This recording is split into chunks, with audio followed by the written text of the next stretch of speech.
अच्छा, electronic media पे पाबंदियां थी, कुछ ख़त्म हुई हैं या नहीं? ये पाबंदियां खुद साख्ता हैं, कोई पाबंदी नहीं है, बाकायदा कोई लेटर नहीं है। ये पाबंदियां ये हैं कि जिन्हें हमारे बयानिए से चिढ़ है और जिन्हें हमारे, दूसरी बात है कि मैनेज करके मीडिया चलाना, मैं तो उसको मीडिया नहीं समझता। ये बड़ी खुली सी बात है, शायद कोई ना कर सके, किसी में इतना हौसला।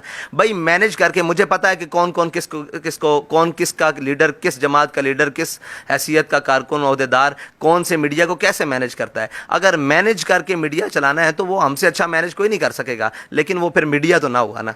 मीडिया तो वो हुआ कि मैंने आपसे बैठने तक अभी तक कोई सवाल ये नहीं किया कि आप मुझसे क्या पूछेंगे। आप आज़ाद हैं सवाल करने में, मैं आज़ाद हूं जवाब देने में। अगर मीडिया मैनेज करके चलाना है तो हमसे अच्छा भी कोई नहीं चला सकेगा, लेकिन फिर वो मीडिया नहीं है, वो खुद को मीडिया कहना छोड़ दे। अब वो मैनेजर जो बैठे हुए हैं मीडिया के, वो उनकी तरफ से जो भी मीडिया को दिया जाता है या लिया जाता है, उस वजह से हमारा, उनको पता है कि ये बयानियाँ जो है ना, ये आम आदमी को भी अट्रैक्ट करता है। ये वो बयानियाँ है, अगर लोगों तक सही पहुँचना शुरू किया। फेसबुक को क्या तकलीफ है कि वो अल्लामा खादिम हुसैन रिजवी की तस्वीर पर भी छिड़काता है। इसकी वजह यह है कि भाई ये असल बातें हैं, ये वो बातें हैं, हकायक हैं जो मीडिया पेश करता है, ये दुनिया पेश करता है। जनाब ये टेररिस्ट हैं, ये जनाब बड़े शिद्दत पसंद हैं, ये फ़लाँ हैं। लेकिन बाबा जी का 5 मिनट का क्लिप सुनने वाला बाद में ये फैसला करने पर मजबूर होता है कि जो मैंने सुना था वो गलत है, या ये जो खुद कह रहे हैं ये गलत है। तो वो जब और 2-3 दफ़ा सुनता है तो उसको मालूम हो जाता है कि कहने वाला ठीक कह रहा है, अगरचे उसके मुखालिफ बात जा रही हो। मुखालिफिन भी मानते हैं। तो यही बात है, ये बयानिया ऐसा है, ये बातें ऐसी हैं जिसको हम जब भी करते हैं और जहाँ भी किसी प्लेटफॉर्म पे करते हैं तो वो लोगों को अट्रैक्ट करती हैं। तो मीडिया ये नहीं चाहता कि लोगों के सामने सच्ची बात और हक की बात पहुँचाई जाए। और मैनेज मीडिया को मैं मीडिया मानता नहीं हूँ, इसलिए मीडिया हमसे खार खाता है। पॉलिटिकल सिनेरियो आपके सामने है। खान साहब जाने से पहले कह के गए, कोई रह तो नहीं गया जो मेरे खिलाफ हो। वो ये कहते हैं कि एक्सपोज कर दिया है मैंने, सबको एक्सपोज कर दिया है मैंने। वो इस्टेब्लिशमेंट को कह रहे हैं, वो जनरल बाजवा का नाम ले लेके पाकिस्तान तहरीक इंसाफ कह रही है, वो अदालतों को कह रहे हैं, इलेक्शन कमीशन को कह रहे हैं, पॉलिटिकल पार्टीज़ को कह रहे हैं। आपका क्या मौक़िफ़ है इस हवाले से? देखें, वो तख्त के बख्त से यकलख्त उतारा हुआ शख्स, तुमने कभी देखा है जीत के हारा हुआ शख्स, ठीक है, वो तो उन्हीं को कह रहा है जिन्होंने उसको लाने में अपना भरपूर किरदार अदा किया। ठीक है जी, उनको क्यों कह रहा है? उसका ये है कि उसका इक़्तिदार चला गया, जिससे उसको निहायत प्यार था। इक़्तिदार जाना यूं भी था, ठीक है, लेकिन इक़्तिदार आने जाने वाली चीज़ है, इसके ऊपर वावेला कहेगा। ठीक है जी, पहले तो आप मेरिट की बुनियाद पर आए ही नहीं। पहली बुनियाद, आपको तो लाया गया, ठीक है जी, आप इलेक्ट तो हुए नहीं, आपको सिलेक्शन के थ्रू लाया गया। जिस सिलेक्टेड को सिलेक्ट किया जाए, सिलेक्ट करने वाले अनसिलेक्ट कर दें तो उसको शोर डालने की ज़रूरत नहीं है। या तो तुम कि अपने बिहाफ पर 3.5 साल में कोई एक फ़ैसला करते कि पता लगा मुल्क का वज़ीर आज़म। वो तो एक यूट्यूबर लगता था, सच्ची बात है। वो तो एक बिल्कुल, यानी कि खान साहब तो कंटेनर से नीचे नहीं उतरे इतने साल।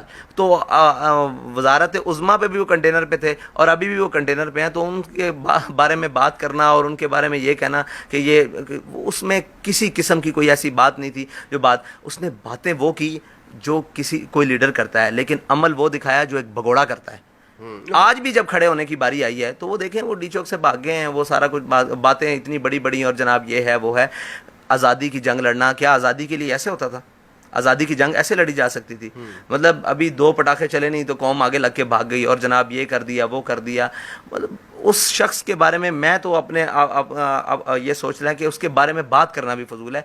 वो एक ऐसा नासूर है इस माशरे के लिए कि जो पाकिस्तान को दिन ब दिन नुकसान ही पहुंचाएगा, और उसको किसी दुश्मन की भी ज़रूरत नहीं है। जो वो कह रहा है उसी दलदल में इंशाअल्लाह आइंदा आने वाले वक्त में फंसता रहेगा।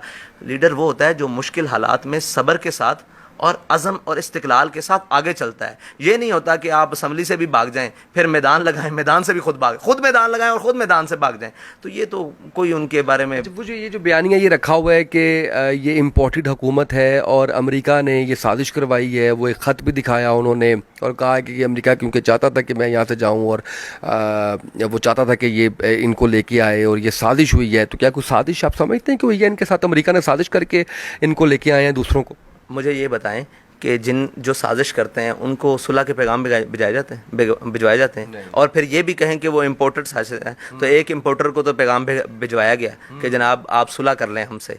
تو جنہوں نے سازش کی آپ ان سے صلح کرنے کی باتیں کر رہے ہیں اور قوم کو بے وقوف بنانے کے لیے ایک بیانیہ کھڑا کر دیا جی یہ امریکہ اور یہ جناب امریکہ کو اتنے وفادار غلام کو حکومت سے اتارنے کی کیا ضرورت تھی کہ جو اپنے ملک امریکہ کے غلام تھے یہ خود. دیکھیں میں آپ کو ثابت کرتا ہوں نا کہ جو اپنے ملک میں لبیک یا رسول اللہ نعرہ لگانے والے, ناموس رسالت کے لیے روڈوں پر نکلنے والے, تاجدار ختم نبوت نعرہ لگانے والے, پاکستان زندہ باد نعرہ لگانے والے بچوں کے اوپر گولیاں برسائے اور ان کو خون سے نہلائے اور ان کے خون روڈوں کے اوپر بکھرے پڑے ہوں, مجھے بتائیں ایسے غلام کو امریکہ کو کیا ضرورت تھی کہ وہ حکومت سے نیچے گرائے؟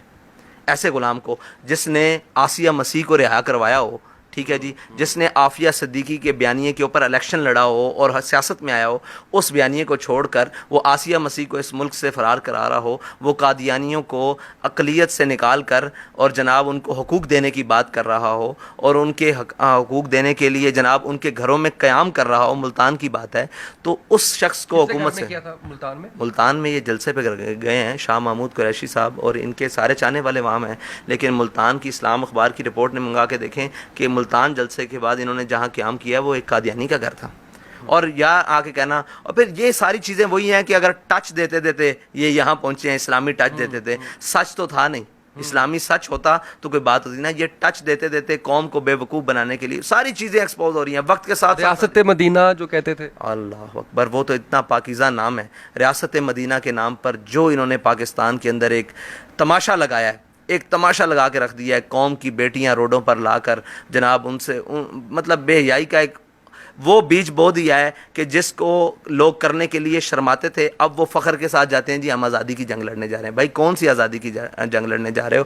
ہماری مائیں بہنیں تو وہ ہیں جن کو قرآن اونچا بھی اسلام کہتا ہے آپ نے نہیں پڑھنا, کوئی غیر مرد نہ سن رہے, وہ کیا عمران خان کے جلسے میں ایسے کرنے کے لیے جا رہے ہیں؟ بھائی یہ قوموں کی جو ہے نا مائیں, یہ ان کا مستقبل ہوتی ہیں. آپ قوموں کی ماؤں کو آنے والے مستقبل کو روڈوں کے اوپر نچا رہے ہیں, تو ہم کیا توقع رکھیں کہ یہ قوم کہاں جائے گی, کیا اس کا مستقبل ہوگا؟ یہ اتنا ناسور ہے, اس نے ہر چیز کے اندر اسلام کے مخالف نام لے کر اس کی مخالفت کے لیے جو بن سکا وہ کیا.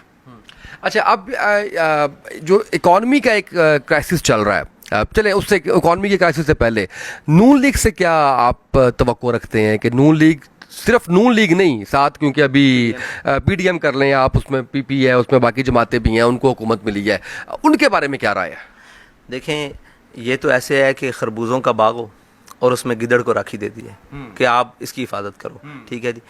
یہ نون لیگ ملک کو یہاں تک پہنچانے والے یہ سارے شامل ہیں, انہوں نے تو اس ملک کا بیڑا غرق کیا ہے, ٹھیک ہے جی.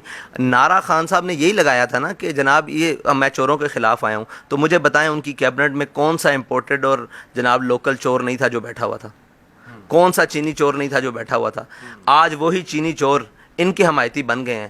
یہ بندوں کو گنا کرتے ہیں, تولا نہیں کرتے. یہی تو ایک اس نظام کا رول ہے, اس نظام کا رول ہے کہ اس میں بندے گنے جاتے ہیں, تولے نہیں جاتے. اگر تولنے والے ہوتے تو کبھی جہانگیر ترین اور علیم خان اس سسٹم میں آ کے بیٹھ سکتے. اوے تم تو بگوڑے ہو, تم نے ہی تو پچھلے 4 سال میں ملک کا بیڑا غرق کیا, 3 سال میں, اب دوبارہ آ کے. اور پھر یہ پورے جو تولے گئے ہیں, جو گنے گئے ہیں, ان کو تولا جاتا تو ان میں ایک بھی پاکستان کے معیار پر پورا نہیں اترتا. مجھے بتائیں کہ شہباز شریف کا کیا کردار ہے پاکستان کے حوالے سے, پنجاب کے حوالے سے. سارا کچھ ذاتی ملیں اور سارا کچھ اور جناب سارے وسائل وہ اپنے لیے انہوں نے لگائے رکھے ہیں. لیکن پنجاب کے باسی کہتے ہیں کہ ایڈمنسٹریٹر تو بڑا اچھا ہے. کس حوالے سے؟ انہوں نے ایڈمنسٹریٹر دیکھا نہیں نا, انہوں نے اس کے سے اچھا کہا ہے جو وہ ڈی جی خان سے لا کر یہاں لگایا گیا تھا, اس سے تو انہوں نے اچھا کہنا ہی تھا. صاف ظاہر ہے وہ کیا کہتے ہیں کہ نام کیا ہے, گدھا بہتر, خچر بہتر ہے گدھے سے. تو یہ انہوں نے دیکھا ہی نہیں کہ ایڈمنسٹریٹر کہتے کس کو ہیں. انہوں نے دیانتدار لوگ دیکھے ہی نہیں. انہوں نے یہ کہا کہ جناب چلو چور اچھا ہے ڈاکو سے. تو یہ اس طرح کا ماحول ہے. اگر اس ملک کے اور اس صوبے کے اور کسی بھی صوبے کے مسائل کے اعتبار سے وسائل خرچ کیے جائیں نا, تو یہ پاکستان وہ جگہ ہے جو کم از کم اس دوڑ کے اندر اور اس ترقی کے ماحول کے اندر ایک ابھرتا ہوا ستارہ بن سکتا ہے. لیکن ہمیشہ جو اس کو ملا ہے اس نے اس کو کھایا ہے, اور جو نقصان دے سکا ہے وہ نقصان دیا ہے. زبان سے دینا پڑا, زبان سے دیا ہے. اپنی فیملی سے دینا پڑا, اپنی فیملی سے دیا ہے. مجھے یہ بتائیں, ہم ایک ان کے بقول ایک جمہوری ملک میں رہ رہے ہیں. یہ کون سی جمہوریت چل رہی ہے پی ڈی ایم والی؟ یہ جمہوریت چل رہی ہے, یہ جمہوریت چل رہی ہے. یہ بھی سلیکٹڈ ہے, یہ بھی تو لائے گئے ہیں, یہ بھی تو لائے گئے. آپ کو کبھی آفر نہیں ہوئی؟ آفر تو ہوتی ہیں, لیکن پڑے اس بلا میں میری بلا, میں گدا ہوں اپنے کریم کا، میرا دین پار. میرے ایک دوست ہیں اور ہم ایک دفعہ کشمیر گئے تو وہ کھڑے تھے تو انہوں نے جو بالکل